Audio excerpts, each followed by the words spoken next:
I reserve all my rights under the Uniform Commercial Code, specifically UCC 1-308. Count one, you're charged with threatening Shannon C. High. That never happened. Threatened to commit violence. That's not true. First of all, I was on my own property at my own house. This dude kicked in the door and shot me in my back with a taser. Do that again, Judge. Do that one more time. Put the pin to the camera like you did. Did you switch something?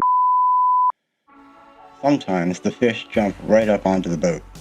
It's especially wonderful when they're in season and big enough. This guy's big enough, but he ain't ever in season, and he's definitely not a keeper. Throw him back. He and his cheese both slid off his cracker. I'm no rocket surgeon over here, but I'm pretty sure this guy's 7 full beers short of a 6-pack. Like it or not, he is now Judge Satterfield's problem. This one is short, but good things come in small packages, and this one doesn't disappoint. Let's roll, nerds. All right, we'll see what we've got here with Mr. C. High. Looks like it's a new domestic case involving Shannon C. High. I'm not really sure why he would have been allowed to have any contact with her whatsoever, given all of his case history with her.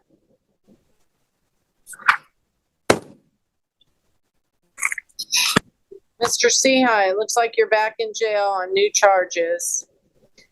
There's some of the similar. Judge. Yep. Born on the record, I reserve all my rights under the Uniform Commercial Code, specifically UCC 1-308. Okay, I'll note that. I'm going to quickly go over the charges with you. You should receive a copy of them and you can just read them yourself.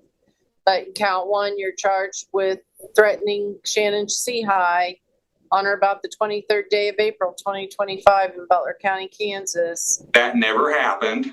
They've not communicated what the exact threat is, but they've alleged that you threatened to commit violence or communicated with her with the intent to place her in imminent or immediate fear. That's not true. Okay, so I'm going to enter not guilty. If convicted, 5 months up to 17 months with the Department of Corrections, up to $100,000 fine. Has to run. Judge, since this is the first court date, I would like the evidence to be presented for it on the record. Okay, so what happens is, and I don't want to read it out loud, but the judge assigned will get an affidavit. Well, yep, I'm assigned. I will get a probable cause affidavit for this arrest. And if there is probable cause, which is something more than a mere possibility that a crime was committed and you may have committed said crime, then I approve the arrest. But then I go ahead and get your case set for preliminary hearings so that you can have actual evidence with representation, if you want it, for a probable cause finding with Judge. But I'm not playing anything because, first of all, I was on my own property at my own house, and I had to explain to somebody that she has no jurisdiction in what I do over my house, or even in my house or on the property or whatever. And she called the police on me, and then the police came on my property and said, I don't know what you're here for, but with all due respect, I don't want you on my property. And then they said that, well, we got a call that said that you were being violent and that you were threatening. I said, well, that never happened, and you don't have to talk to me. You can talk to her. And so anyway, they ended up coming up on the porch, and I opened the door again. I said, I don't want you on my porch. And they said, well, we need to talk to you. We need to find out, And I said, well, I don't know what you're talking about. I'm not violent. Wasn't violent at all. And so he said, well, she wants her keys. And so I said, oh, well, okay. Well, so I gave him the keys. So I gave that dude the keys so she could have them, but she could have came in and got the keys anytime she wanted to because there are no threats. So anyway, the police officers, after I gave him the keys, he opened the door and said, well, now I'm going to have to arrest you. He said, you're under arrest for threatening. And I said, I don't know what you're talking about. So I closed the door and I went the opposite direction. This dude kicked in the door and shot me in my back with a taser that burnt my back. do that again, Judge. Do that one more time. Put the pen to the camera like you did. Did you switch something? Nah, Mr. Seahigh, I did not. Mr. Seahigh. Okay, well, anyway, that's what it is. And they ended up taking me to this place that I'm not supposed to be at because of how you and other judges and other people abused me in here. And I really appreciate being in jail. And I want to let you know that you know for a fact that I'm the one that gave those videos out, and I reported how those babies were getting killed and blood was being spread all over the wall. I mean, you've seen the video. You admitted you did on the other court dates. So what is this, Judge? Are you against me having my own property? Are you against me exposing everybody for killing kids? For and on the record. Mr. Seahigh, all I'm doing today is Please stop moving your hand to the camera. You're doing that intentionally. No, stop doing that. No, you were told that I'm not supposed to be in this jail. You know for a fact I'm not supposed to be here. Where's the evidence at? Okay. For and on the record. Turn off the audio. Now. Mr. Seahigh, in count 2, you're charged with battery against a law enforcement officer, a Class A person misdemeanor. If convicted, it's a maximum of 6 months, $1,000 fine. In count 3, you're charged with interference with the law enforcement officer, resisting arrest. If convicted, it's a level 9 non-person felony. In count 4, you're charged with threatening a police officer, Cody Marvin. It is charged by the prosecutor's office as criminal threat, a level 9 person felony. If convicted, you could receive 5 months up to 17 months with the Department of Corrections, up to $100,000 fine. I imagine count 2 through 4 are incidents that are caught on camera, as most of the officers wear body cams. Probably not count 1. That will have to be the statements of Shannon Seahigh as to any reporting of any threatening statements by you or actions by you. I'm going to enter not guilty pleas on all of the charges. I'm going to schedule this case for an immediate preliminary hearing at the first available date I have, as well as I'm going to review the probable cause affidavit that should be submitted by today by the prosecutor's office for e-filing, so that I can determine whether or not they had probable cause for an arrest, and then give you a full hearing on May the 28th at 10 a.m.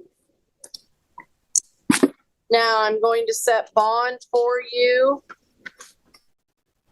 and I'm going to ask for a recommendation from the state. Yes, Your Honor, and the state is recommending a high bond in this case, as may be determined by the court.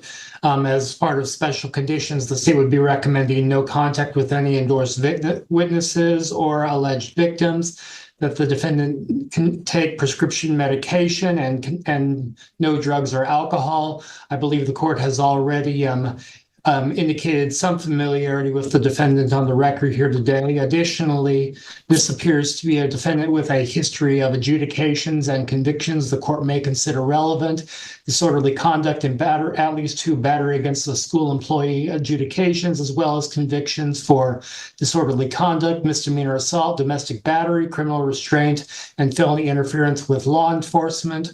Pursuant to the affidavit, this appears to be a defendant who attempted to barricade himself within a residence, as well as threatened to kill multiple individuals, including at least 1 law enforcement officer. And it would also appear that there is another Butler County case, Butler County 21 CR 457, which does appear to involve a journal entry of judgment of direct contempt of court signed by Chief Judge Rickey. And in that case, it would appear that the defendant was convicted of battery, in which the victim was a detention deputy. Okay. I'm sorry, what was the amount that you're recommending? Your Honor, the state is prepared to defer to the court as to an appropriate amount. Certainly, the state would not be opposed to a $7,500 cash or surety bond. However, given the particular facts and the history of this defendant, the state does respectfully suggest a much higher bond is appropriate. Okay, well, I'm gonna set his bond at 10,000 cash or surety with GPS. Absolutely no contact whatsoever with Ms. Sehi. And I assume she still has his child, but I don't know. I'm actually surprised if they were in contact or living together. If he had remained attentive and didn't leave the room here this afternoon, I would have asked him for any statements he wanted to make about bond. And I probably would have asked him about his living situation and any potential no contact orders with Shannon Sehi. I'm going to assume, since he's not charged with violating a no contact order of any kind, that they were allowed to resume cohabitating, either as he flattened his time or his probation expired or someone lifted no contacts. It's been a while since I've had any cases with Mr. Sehi. My cases with him were disposed of rather quickly. But at any rate, that's the bond. I gave him an expedited, this is actually a preliminary hearing, not a control setting. I don't know if Mr. Watts will have a conflict with representing him. It seems like maybe Mr. Favre has been his attorney previously. So if Mr. Watts does, he can forward the case to Mr. Favre. And Your Honor, what I would tell the court is that journal entry of sentencing in Butler County 21 CR 457, it would appear that that journal entry does make reference to Mr. Favre, and in response to the court's earlier inquiry, it would appear that the court did order 6 months in jail, but that the defendant was awarded credit for time served. Okay, so essentially flattened his sentence. Yeah. Okay. Now, these preliminary hearings are in person. So he's to appear in person, and at least he won't be aggravated with my pen because he won't be able to see anything in my hand in the courtroom when I'm on the bench. But historically, he's failed to come out of his cell. And I don't know if he has a history of failing to appear if he makes bond, but we will deal with that if and when it happens. But this is, as I indicated, evidentiary hearing with witnesses in my courtroom on May the 28th at 10 o'clock. Okay, we are adjourned. Thank you for watching. If you enjoy watching this content, please like and subscribe. It helps new channels like this one gain exposure. There is a lot more good court to come, so if you like what you saw, tell your friends. If you didn't, tell me, and let me know what you'd like to see and how I can improve. Thanks.